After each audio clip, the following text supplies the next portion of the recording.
Hi and welcome to Terry Talks Movies. This time around it's Science Fiction Saturday again.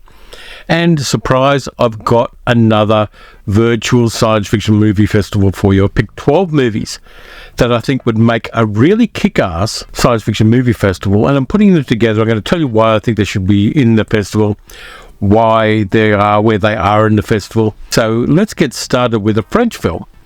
From 1982, directed by René Laloux. It's an animated film, and it is really on point, an incredibly good piece of science fiction from the 1980s, which doesn't, in any way that I can discern, rely on Star Wars. It's a thing called the Masters of Time, also known as Les Maîtres de Temps. It was a French-Hungarian co-production, and it's a story essentially, and much broader than this, of a little boy who is abandoned on a planet where giant wasps live, and he's waiting for rescue by a sundry crew of mixed people. There's a prince, there's a rough spaceship pilot, there are a bunch of other people there. But the story is much more complicated than that. There's a interesting twist, and during the journey all of these characters meet some really interesting aliens, and the story has a really nice twist in the third act that nails it. It really gives us an incredible view of the characters and the little kid who's at the center of the story. Fantastic film, beautifully shot. It's by the same guy who did Gattaca and Fantastic Planet. It's a good way to start out a science fiction movie festival that's essentially going to be about things that aren't necessarily the big names, but are definitely solidly science fictional and are worth checking out. And Masters of Time I saw for the first time a couple of years ago, and it really landed for me. It hit big for me. I'd been told about it for a few years before I saw it. This one you should check out. It is on archive.org if you look it up. I haven't been able to find a decent physical copy of it, unfortunately. It really is something special, and it has that really interesting quality where the people who made it know what good science fiction is and know what good storytelling is. You should definitely check that one out if you haven't already. You can thank me later. Second one's a movie that's only 27 minutes long, and yet it has spawned a remake in English and a television series, even though this one was made in 1962. If you haven't seen it, you really should, even if you have seen the remake and the TV series. And it is Chris Marker's La Jette, which I have here on a disc, which also has Sans Soleil, a longer documentary movie that Chris Marker made. La Jette is something special. It's mostly told with still images, which makes it a little bit odd to get your head into at first. But it's a story, it's in a post-apocalyptic future. Humanity's hope for survival hinges on a time travel experiments conducted upon a man whose time-tripping dream state folds his origins and destiny together in one fleeting traumatic moment at an airport. That sounds familiar. It's 12 Monkeys. Terry Gilliam's 12 Monkeys is an expansion and elaboration on La Jette. But few people who've seen 12 Monkeys have bothered to go back and see this. Now, this one is from Umbrella Entertainment. It's the only version I know that is available in Australia, and it's probably still available on the website, and this is Region 4. But if you are a collector and a fan of science fiction movies and you haven't seen La Jette, get your ass into gear and see it. It really shows what you can do with quite limited resources. I mean, the budget for this couldn't have been large. It tells a solidly science fictional story through the use of still images and voiceover. It just lands for me. It's one of the least respected of large science fiction movies in my estimation. 27 minutes long, and yet it has had an influence over the last 60 years in so many different ways. And I really respect what Chris Marker did at the time and the way he put it together from basically photographs. I just love this movie, and that's why it's the second movie in my imaginary film festival. You should check out La Jette. There's no two ways about it. I'm sure you can find copies of it online. Shouldn't be difficult to do. There may even be some on YouTube. It's one of those movies that once you've seen it, and if you are a physical media collector, you're going to hunt it down at some stage and it's going to be in your collection. The third one I had, first I had a VHS tape of it, then I had a DVD of it. I skipped Blu-ray. No, actually I did get a Blu-ray of it. And then I got a deal where I could get the 4K cheaply, and so I got the 4K of one of the great Japanese animes, Akira. It's set in Neo Tokyo after a nuclear explosion, or maybe it's not a nuclear explosion, destroys Tokyo and a new Tokyo is built. And it's essentially about two guys, Kaneda and Akira. And Akira is being experimented on because he has incredible telepathic and telekinetic abilities. If you've seen it, you've seen it. The Akira slide has become almost a cliche in cinema now. That sideways slide on a motorcycle has become almost like a Wilhelm scream of genre cinema and of action cinema. And I haven't watched the 4K yet, but I think I'm inclined to stick it in the deck over this weekend and rewatch it. If you like Japanese anime, and even if you don't, if you just like good science fiction and really impactful action storytelling, you can't go past this. And I think this will be the third one. It'll be a real change from La Jette, which is essentially a series of static images. And then we go into Akira, which is made up of static images because, of course, it's animated and it's old school cell animated, and yet is one of the great science fiction movies of the 1980s. I love Akira, and you should definitely check this one out. Next time I've decided to choose one of my favourite science fiction movies. Not one of the big ones. Not Forbidden Planet or This Island Earth or even Quatermass in the Pit. It's Gattaca. Andrew Nicole's Gattaca. Really fine piece of science fiction set in our future, or maybe an alternate present, because it does have a retro look about it, where people's position in society is determined by the quality of their genes. An instantaneous gene reading is possible through a finger pricking machine, essentially. It's about a guy played by Ethan Hawke who doesn't have perfect genetics. His brother does. His brother is younger than him, and the genetic therapies were available when his brother was born that he wasn't able to access because his parents couldn't afford it when he was a kid. And he wants to go to the stars. He wants to travel in space. And only people with really, really solid genetics can do that. And so he cuts a deal with another character played by Jude Law, who has the perfect genetics, but has had an accident which has left him paraplegic. And the idea is this: they fake the genetic markers when he is recruited by the space agency, and that requires him to scrub his skin of any skin cells that may flake off during the day, of having false fingertips that enable him to use the blood supplied to him by Jude Law's character in a fake fingertip to read through the genetic markers he needs to every day, and to basically get his ambitions fulfilled by faking it until he makes it. So it's a complex concept in some ways, but the movie tells it well. He meets a woman working there, played by Uma Thurman, and they start a relationship. And there's a murder in this space agency, and he becomes suspect because there's somebody who's faked the markers in the space agency, and they suspect that person of being the criminal. Really interesting film that talks about human excellence and talks about the qualities we have that aren't determined by our position in society, and the fine qualities we may manifest because we are determined and focused and able to transcend what society says we are. It's a really great piece of science fiction. It's a great piece of humanist cinema as well, and I think Ethan Hawke is never better than in this movie. Uma Thurman's really good, and it's got some really interesting casting as well. There are people like Alan Arkin playing a police detective, and some interesting actors in some of the minor roles as well.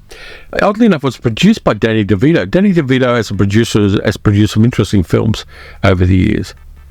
And Andrew Nicole's Gattaca is a solid piece of science fiction. I think that if I'm going to do this imaginary science fiction movie festival, I've got to have some stuff that lands as science fiction and also lands as personal drama.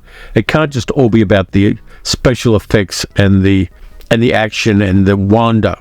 It's got to also be grounded. I think that would be something I'd want to do with a movie festival, is have a variety of movies, some of which are there for the spectacle, but also some of which are there for being good, solid drama, and Gattaca fulfills that aspect of it. Then I thought I'd go for something lighter, something which people don't consider science fiction, but actually is. Produced by Roger Corman, directed by Joe Dante, the original Piranha. I thought I'd go with that because I like Piranha a lot. It's got that drive-in movie vibe for me that a lot of Roger Corman movies have. It's a lot of fun. The cast is pretty good too.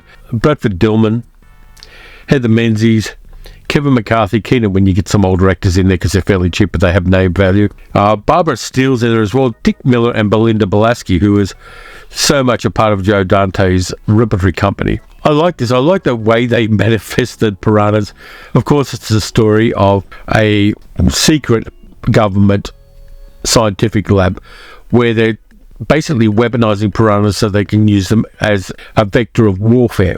They accidentally get let loose by a bunch of people who come and investigate what's going on at this place, and they're let loose in a river system and wreak havoc on a whole bunch of places, including a resort run by Paul Bartel, and basically they go through the place like a dose of salts. It's funny, it's horror, it's just such a wonderful 1970s drive-in Roger Corman type film that I love it. Of course, there were sequels. Piranha 2 was directed by James Cameron. Piranha 3 Double D, which is very funny, is a lot of fun too. That one was made after the turn of the century, and in spite of the fact that it does have a lot of gratuitous nudity, it's hilarious fun. But the original Piranha, I have an enormous fondness for. And that zeitgeist of drive-in exploitation, horror, science fiction movie of the 1970s is something that I wanted to represent in this list. Then I thought I'd throw in an Australian science fiction movie from about 10 or 12 years ago, which turns up on a bunch of streaming services, but I think is really, really interesting. And again, it's a character-based science fiction movie. It's set on the last day of the planet Earth. A meteor has hit the Earth on the other side of the planet from Perth, Western Australia. And it's the story of a man played by Nathan Phillips on the last day of his and everybody's life.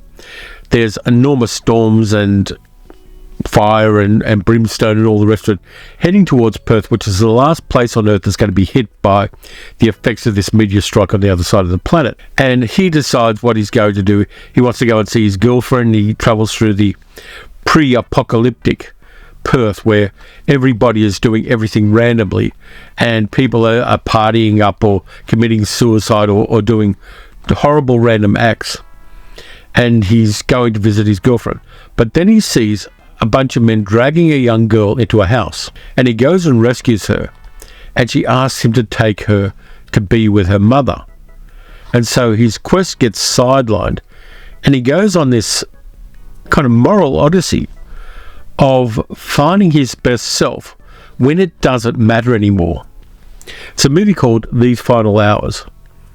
Solid film. I just love this film for so many reasons. And the supporting cast is really good too. Angourie Rice, Jessica DeGao, Daniel Henschel. It sets up its world really well.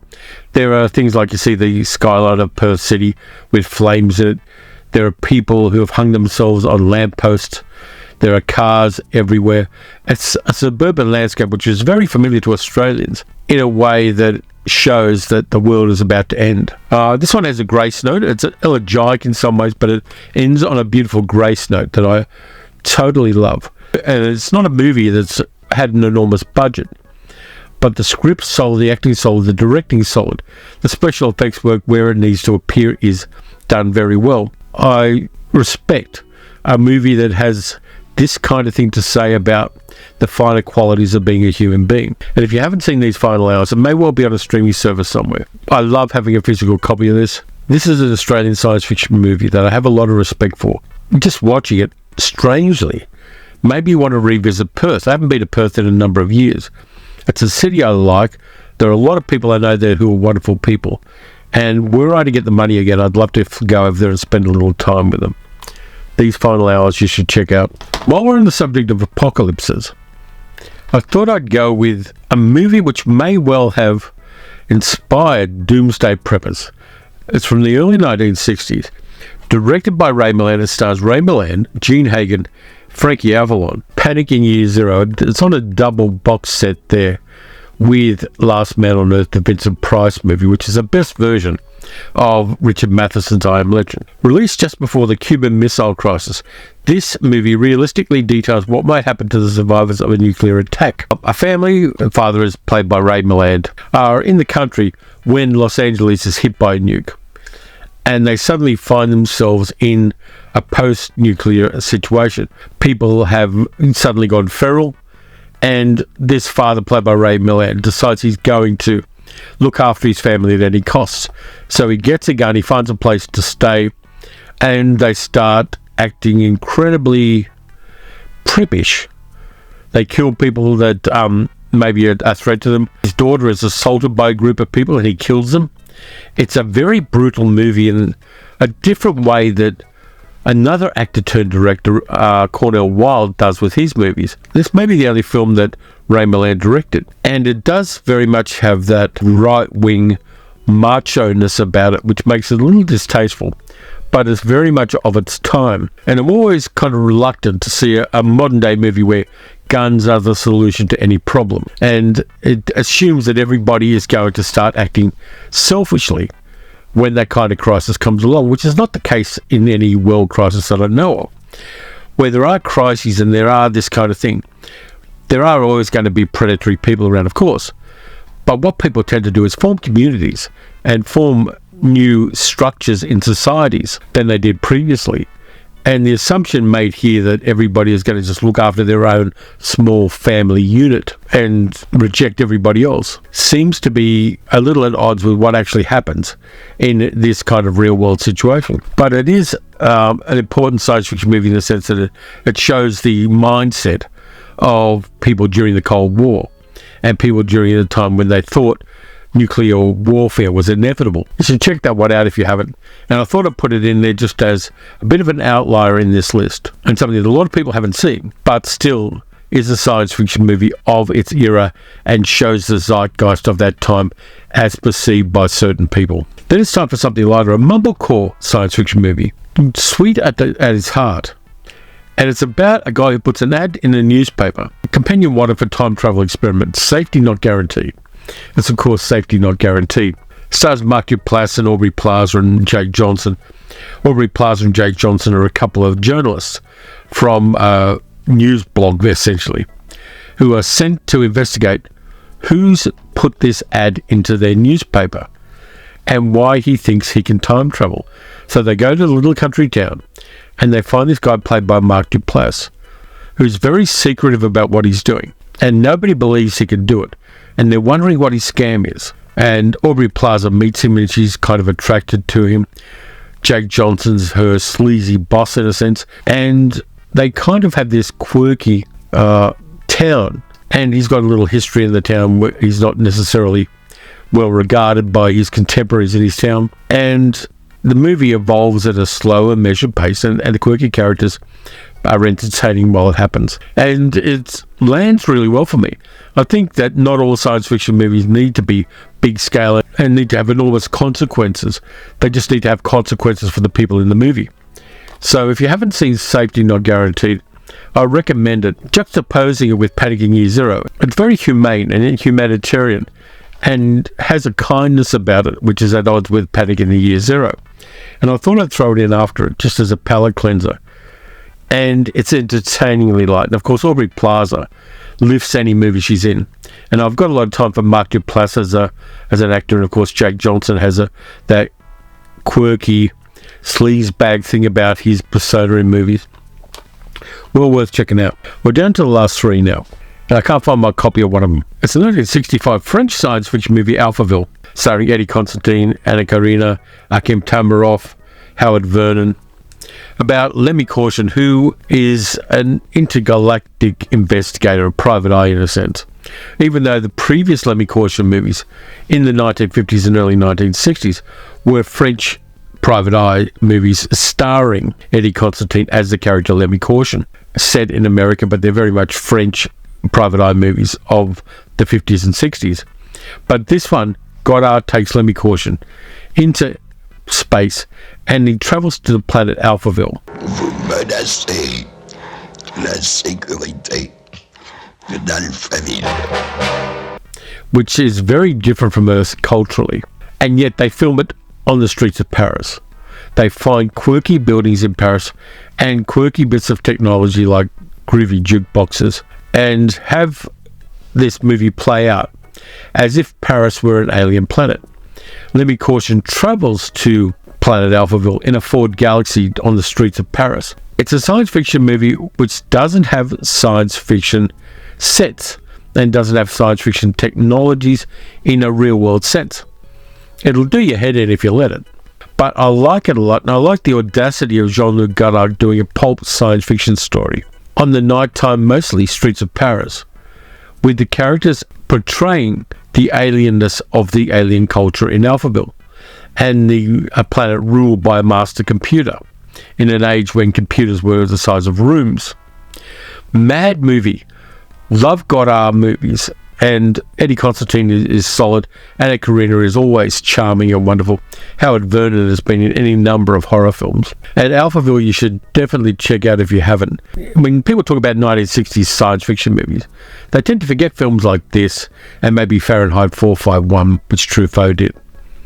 But French science fiction movies were very different from the American technophilic science fiction movies that existed.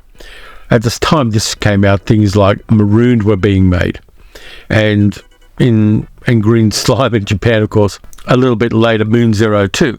They were all very, very different science fiction movies, even though some of them talked about travel to other planets. They did it very differently to Alphaville, and I love Alphaville for the fact that it shows that you can do a lot just looking around you where you live. There are any number of opportunities for a smart, imaginative filmmaker to make a science fiction movie in the most prosaic of locations. And Alphaville does that wonderfully. The second last one I've got for you is directed by Kathryn Bigelow, and it's set in 1999 at the edge of the new century, which is, of course, the edge of the new century, really. I think for me it's one of Ralph Fiennes' best roles. It also stars Angela Bassett, Juliette Lewis, Tom Sizemore. Strange Days. Strange Days, I think, is an incredibly underrated science fiction movie. In it, Ralph Fiennes plays a guy called Lenny who sells memory recordings illegally in what was for then just the immediate future.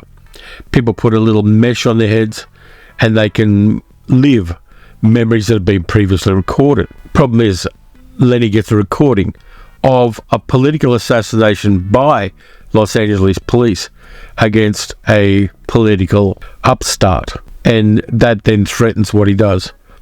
He's got a friend played by Angela Bassett who's a professional bodyguard, and she is tough as hell, but she still has a soft attraction to Lenny. Meanwhile, Lenny's ex-girlfriend, played by Juliette Lewis, has become a big pop star, and Lenny is still fixated on her. His best friend's played by Tom Sizemore. This is probably one of Tom Sizemore's best roles. It's a solid action movie.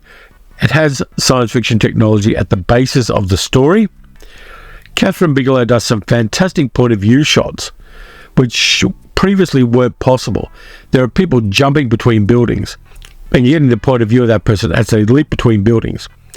Really solid effects work and really solid stunt work in this one, and characters that ultimately you come to care about. Lenny's a sleazebag and totally messed up, and he constantly plays recordings of his time with his girlfriend played by Juliette Lewis, and that then impedes him moving past that relationship. Strange Days is a fantastic science fiction movie. It is well worthwhile. I'm going to have to upgrade this one. I've got it on DVD, but I've really got to try to get a better copy of it. Maybe look at a Blu-ray or 4K, because I think that it stands above so many science fiction movies of the time, which were purely about the spectacle and purely about eye-popping visuals and the action. This one's about character as much as anything, and about the impact of technology on human beings, which is one of the core themes of any science fiction movie, novel, story. And Kathryn Bigelow does a masterful job with Strange Days. Last one I got for you, I talked about on the channel before, and it's extraordinary. It's actually based on a poem by a guy called Harry Martinson, a Swedish guy. It has had a TV adaptation in the 1960s, and it's a film called Aniara. It stars Emily Johnson, and basically it's a story of a large spaceship going from Earth to Mars. It's taking a whole bunch of colonists to Mars. Think of it like a large cruise ship traveling in between the two places. In fact, it looks like a cruise ship. Something hits the spaceship and takes it off course. There are thousands of people on board. At first, people think there's going to be a rescue mission, but it's not possible with the available technologies and the locations of other spaceships. And slowly this spaceship is moving out of the solar system with no chance of ever being rescued. And so the people on board are trying to find a way to live while resources are thinning. The psychological impact of knowing there's no rescue and no long-term future, there's no living until you get to another solar system kind of thing, because the distances involved are way too much. And the society on the spaceship shifts in a whole bunch of different ways as the years go by. They've got enough resources to last a certain number of years, but there are suicide cults, there are sex cults that form. Society breaks down, and yet it's an incredibly beautiful film. This one's up from a few years ago, and Aniara stays with you. It's a science fiction movie that you don't just watch and forget about. It lingers in your mind. And the way it tells the story from the viewpoint of the main character, played by Emily Johnson. Really a memorable science fiction movie, and probably one of the best science fiction movies so far of this century. And I thought that'd be a good one to end my fake movie festival on, because you've got to end on a high note, and the extraordinary nature of Aniara is a good place to end a science fiction movie festival, because you want your last film in that festival to be one that will stay with the audience. So that's it. That's my second science fiction movie festival that I've put together. It was a lot of fun putting this one together and just finding things that flowed as a theme, and I think I've done okay with it. Let me know what you think. Let me know whether you would see these movies, the ones you've seen, whether you like them, the ones you haven't seen, would you like to see? So thanks a lot for watching. If you enjoyed the video, please like, subscribe, hit the notification bell, tell your friends about it, leave a comment, leave an emoji if you can't think of a comment. You can also support the channel by becoming a channel member, or else by becoming a patron at patreon.com/TerryTalksMovies. And there are at least one benefit of becoming a patron, and that is you get my monthly Spotify playlist of movie adjacent music that I find on Spotify, and I put together a playlist every month for the Patreon members. Next up, I've got something interesting for the Monday video, which is a kaiju trilogy I hadn't seen before and I've really enjoyed. And then I've got some really wild stuff for next week. So until then, watch some good movies, don't watch any bad movies. Put together a science fiction list for yourself and just binge it when you've got the time to do so. And I'll catch you next time.